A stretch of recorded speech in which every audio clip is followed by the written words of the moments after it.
Hey everyone, if you're new here, my name is Danny Christine. I'm a childcare business owner, consultant, and wannabe lifestyle content creator here on YouTube. And you could really help me out with that by scrolling down and clicking that subscribe button.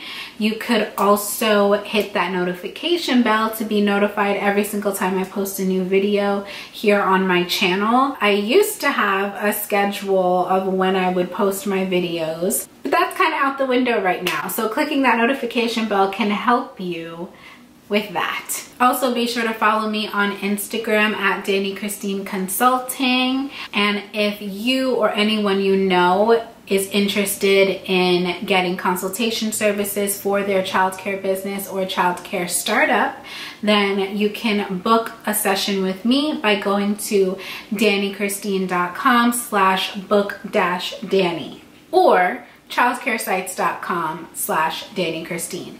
And that is all for the cheap plugs. Today is Wednesday, April 15th. I just filmed a different video discussing my experience with the Paycheck Protection Program. I'm sure that video will be up by the time this one is up, and if it is, I will link it below. So if you haven't seen that already, and if you're interested in finding out if your small business qualifies for a possible forgivable loan from the government, you can head over to that video. But in this video, I did want to give an update on how we are doing in my program as far as operations. A few weeks ago, I posted a video explaining that my childcare program is still open. We're considered an essential business. I was very upset about the fact that certain people don't understand that, and we were getting negative feedback from members of the community. We're still open. We are still receiving negative feedback from time to time, but I understand that it comes from a place of ignorance, and it doesn't faze me anymore, and I'm fine with it. My program is located in New York, and our governor has deemed childcare as an essential service, which is why we are allowed to stay open even though other non-essential businesses have been required to close at this time. We have had to make certain changes to our operations, and that is what I wanted to just continue the conversation with you about here in this video right now. As we're speaking today, actually, April 15th, effective at 8 p.m., all essential workers in New York are going to have to wear face coverings when interacting with customers. And I take that to mean for childcare providers, as we are in direct contact with our children, our teachers are going to be required to wear masks, which I am all for, and honestly have been thinking about making mandatory on as a company policy for the past week or so. It has been optional for my employees up until now.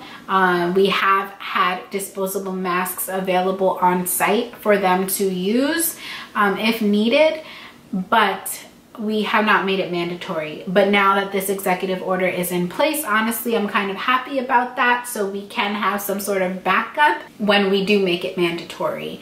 And the reason I'm saying I'm happy about it is because I know that some of my employees would prefer to not wear masks, but for their safety and for the safety of everyone in the building and the company in general, it would be best practice to wear face coverings. So we have ordered cloth masks from Custom Ink. If you're not familiar with Custom Ink, they're usually well known for their custom designed t-shirts. It's an apparel company. And last week they announced that they would be selling bulk packages of cloth face masks. So as soon as I got that email last week, I actually jumped on it and purchased a team package of 120 face masks that are cloth. So if you're interested in that, I will leave that linked below, and hopefully they're still available.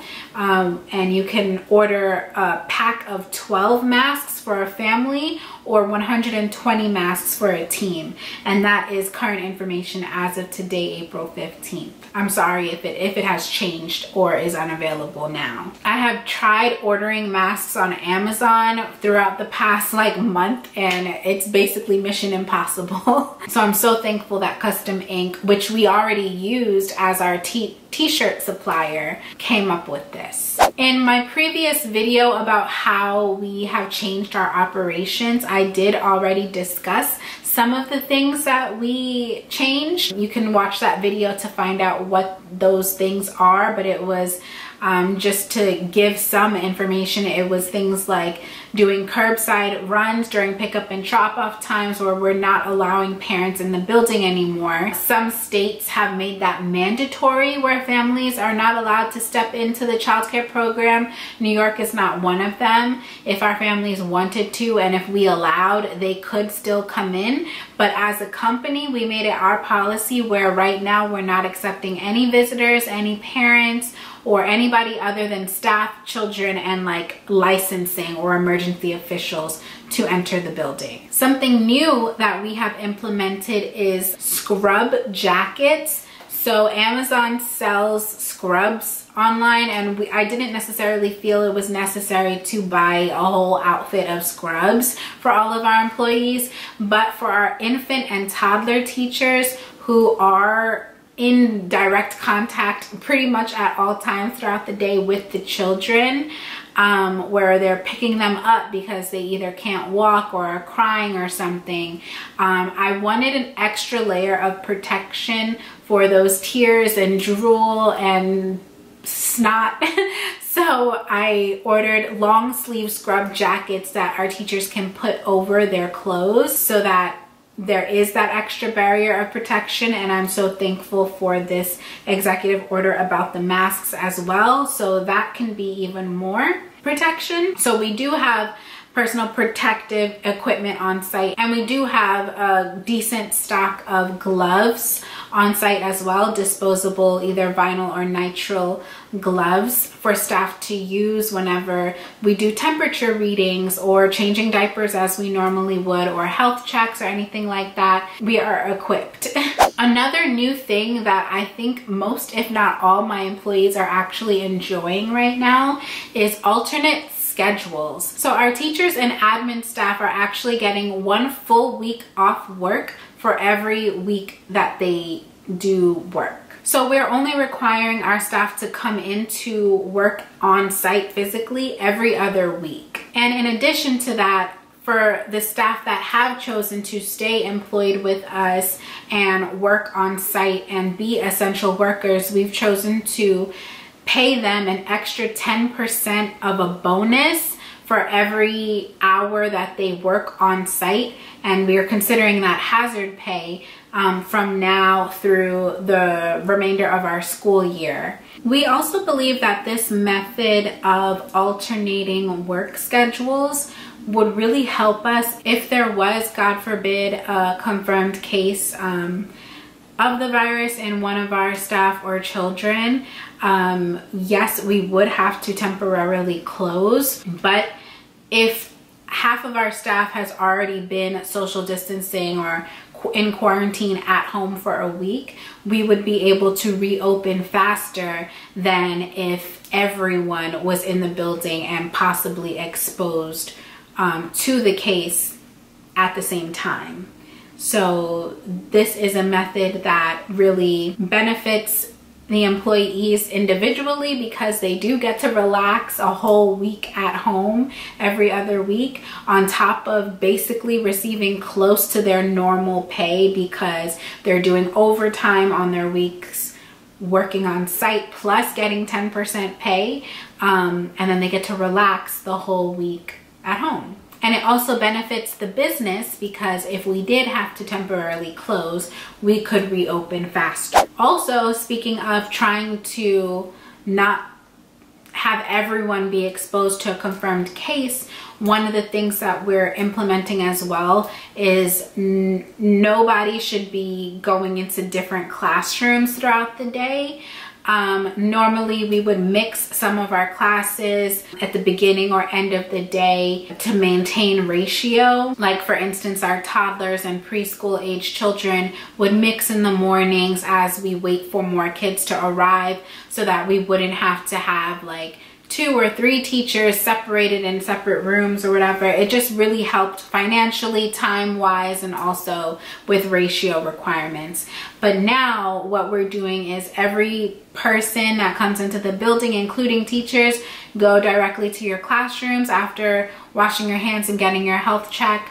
The kids as well, we take them right to their rooms that they're staying in for the whole day unless they're going to play outside. We're not mixing age groups. We're not joining classrooms to do activities like we normally would. We're really just keeping everybody in their separate designated areas, so that if, again, God forbid, there is a confirmed case, we know exactly which group of people came into contact with that person. So we're really trying to get control of the situation as quickly as possible before it even happens.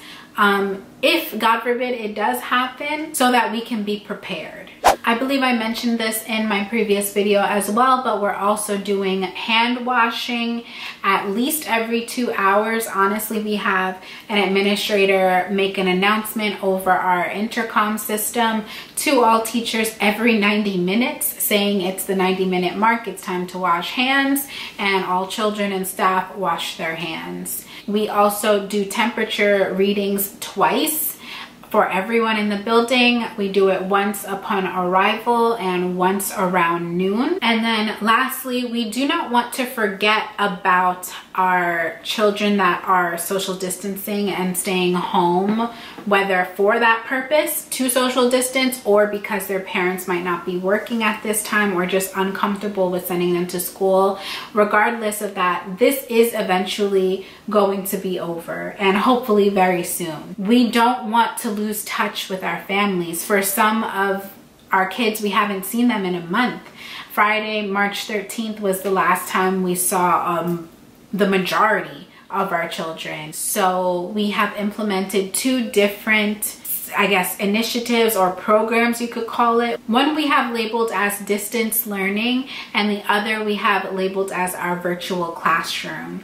So we wanted to provide options for families who might not be able to afford paying us anything at this time. To give a quick breakdown, our distance learning is free resources that we just upload to our website on a designated web page where families can find activities, coloring pages, different worksheets and stuff, as well as some video clips of our teachers and just different things for free on our website.